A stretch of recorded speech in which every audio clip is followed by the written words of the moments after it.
classic record full of mostly unknown songs. Would you believe me if I told you that 250 of this type of game was made? And could this be my greatest creation?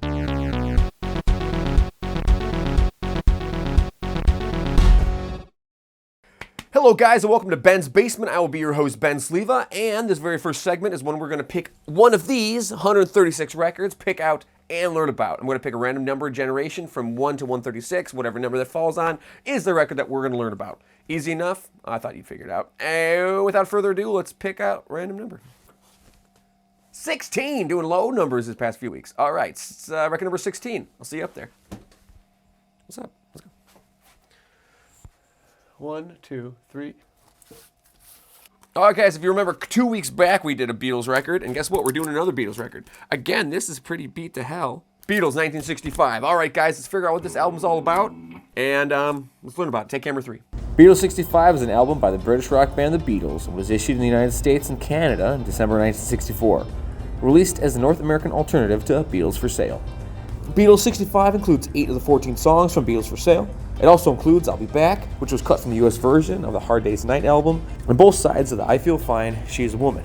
The later 2 songs were issued in duophonic stereo, included added reverb by Capitol Records executive Dave Dexter Jr. to cover up the use of mono mixes sent from the UK. Tracks include No Reply, I'm a Loser, Babies in Black, Rock and Roll Music, I'll Follow the Sun, Mr. Moonlight, Honey Don't, I'll Be Back, She's a Woman, I'll Feel Fine, Everybody's Trying to Be My Baby. In the United States, Beatles 65 jumped from number 98 straight to number 1, making the biggest jump to the top position in the history of Billboard album charts to that date. It remained at number 1 for 9 straight weeks. The album was the top-selling non-soundtrack LP based on Billboard's year-end charts in 1965. By December 31st, 1964, the album had sold 1.9 million copies in the US, and by the end of the 1960s, sales were up to 2.3 million. Writing in the Rolling Stones record guide, John Swenson described Beatles 65 as the first of the band's classic concept albums. He said that the LP worked as a musical whole, rather than merely serving as a collection of the latest bunch of songs that could be assembled into a record in any order. That's the Beatles. I feel like playing video games. Hey guys, and welcome to the video game section of this episode. What we're going to do is I'm going to spin these 2 wheels a total of 3 times to pick out what game we're going to play, and then I'm going to play that game and subsequently tell you all about it. Easy enough? All right, let's figure out what system we're going to play it on. Sega Genesis. Spin it this way this time. U11. Sega Genesis U11. Let's find out what Sega Genesis U11 is right now. Unnecessary Roughness 1995 is a 1994 American football video game for DOS and the Sega Genesis, which we'll be talking about here.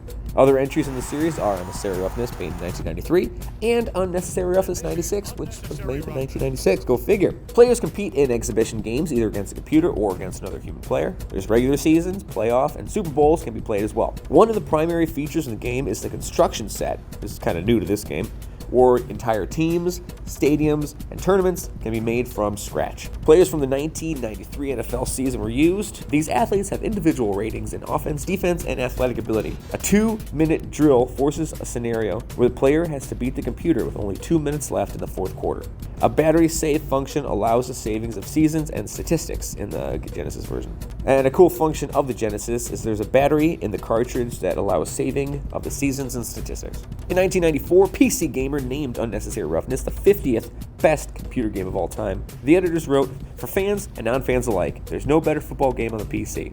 That's the DOS variation. When I was looking up stats for this, it also came out in DOS and Genesis. Just 2 years later, 1996, Computer Gaming World declared Unnecessary Roughness the 33rd worst computer game ever released. I have been quite open about the fact that I'm not a huge sports game fan. There have been over 250 American football video games made since the dawn of video gaming. 250 different games about football. It's nuts. Anyway, I'm going to rate it a 62 out of 100, which is one of my lower ratings. But there's just so many football games, and I'm sick of playing them. That's why it's low. Now, let us go watch a Richard Dreyfuss movie. Your life's work is worth the worth of the work, right? Mr. Hollands Opus. Mr. Holland's Opus is a 1995 drama filmed by Stephen Herrick. The film stars Richard Dreyfuss in the title role of Glenn Holland, a dedicated high school music teacher who attempts to compose his own music while struggling to balance his job and work life and life with his wife and profoundly deaf son. The cast also includes Glenn Headley, a young Terrence Howard, and William H. Macy. In the fall of 1964, at 30 years old, Glenn Holland is a successful and talented musician and composer from Portland, Oregon. He switches gears, taking a position as a music teacher at John F. Kennedy High School so that he can spend more time with his young wife Iris and work on his symphony. Holland at first struggles at his new job, but learns how to connect with his students by using rock and roll and other popular music to convince them that music is a fun and worthwhile pursuit. Though Holland is able to create and sustain lifelong friendships with his students and colleagues at school, his family life suffers as he becomes too involved in work.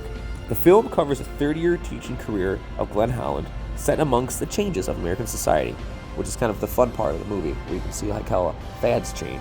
The film was nominated for a Golden Globe Award for Best Screenplay, and Richard Dreyfuss received nominations for a Golden Globe Award as well as an Academy Award for Best Actor. I remember watching this movie as a kid, several times in fact, and it once again falls into the category of the 90s have some great movies. It's for sure an easy watch, and though movies that span many years and like progression of someone's life is normally depressing to me, the whole movie is wrapped up in a nice little bow with a definite feel-good ending. You can stream it for free with a Disney Plus subscription, or you can rent it from a number of other platforms. Thanks for watching, guys. I appreciate you being here. Like, comment, and share. Like always, subscribe if you haven't yet. And I should say that next week is the season finale, so stay tuned for that. It should be extra special, or it might be exactly like the other ones. I haven't decided yet. All right, we'll talk to you later. Later days.